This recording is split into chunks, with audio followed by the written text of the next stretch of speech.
Hi there. Today we're going to talk about a mini album I'm putting together.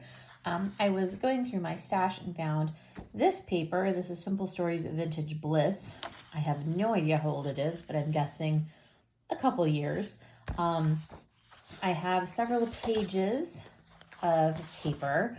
The pattern paper, it's all double-sided, so that'll be fun to play with. I also have their big sticker sheet, the big 12 by 12.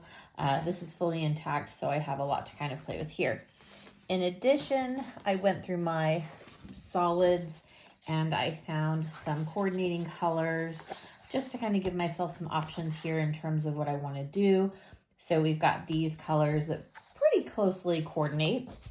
One of the other things I do when I'm getting started is I try to identify some ribbon that I might want to use. And so just kind of digging through my stash, I found this beautiful ribbon. This actually recently got, it's pleated, and I got this at a store in Vegas, Nevada, which is called Scrapbooks R Us.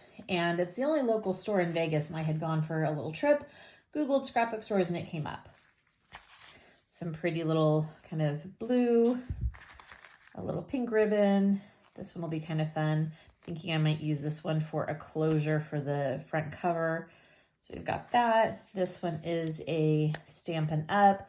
In the Hello Honey. That's the same color as the paper. And then just kind of a gray to sort of bring in some of these grays here.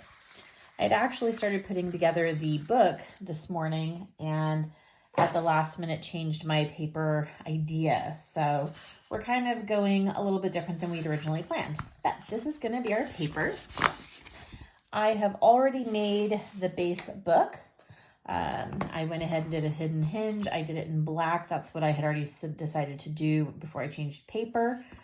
I have my 4 pages all ready to go. So those are already built.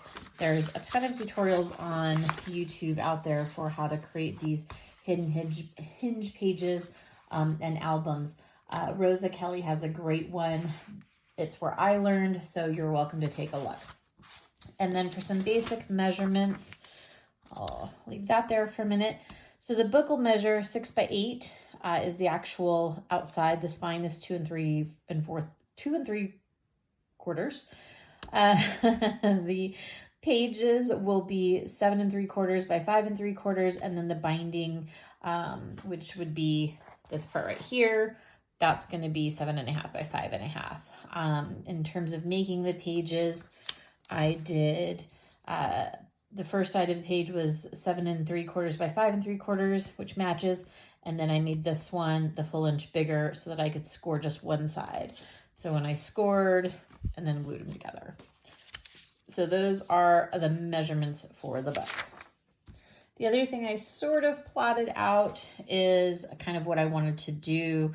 Inside cover, page 1 through page 8, and then the back cover. I think I'm going to stick with kind of a simple pattern here of having a pocket page on each page. I also want to try a double pocket. I've never done that for no particular reason other than I haven't. So I'm going to do a double pocket at least once and see if I like that. And then some basic flaps. I like the little pull-out kind of accordion style. I'm still sort of debating on page 7. So those are the overall sort of plans. With that being said, that's the extent of my plans. I don't have a plan for pages or what's going to go where at this precise moment. Oh, the only other thing I did decide is when I'm going to be using dies. I pulled this little die set out. I don't know where or how long I've had these little tags, if you will, or little banners, but I have a lot of them. The biggest one there measures, let's see, measures just over 5 inches by 3 inches. So it's a pretty good size, the little tag there. I might use it for inserts or just other decorative things. And I pulled this one because the little sticker sheet had some different little banner sets. So I kind of went off of that. The other decorative edge I might use is this one right here. Let's see, I'll put that on black. You'll be able to see a little bit better. And I pulled it out in a couple different sizes, just depending. This is a set that I had gotten from the Cool Cats website. That's Cool Cats Craft. You do have to order it from their website. I couldn't find it anywhere else. Maybe you will, but this is the whole set that I actually ordered, and it's beautiful and I love it.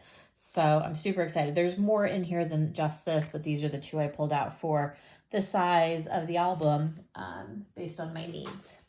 So those are what we're going to use tool-wise, etc. We're gonna start playing.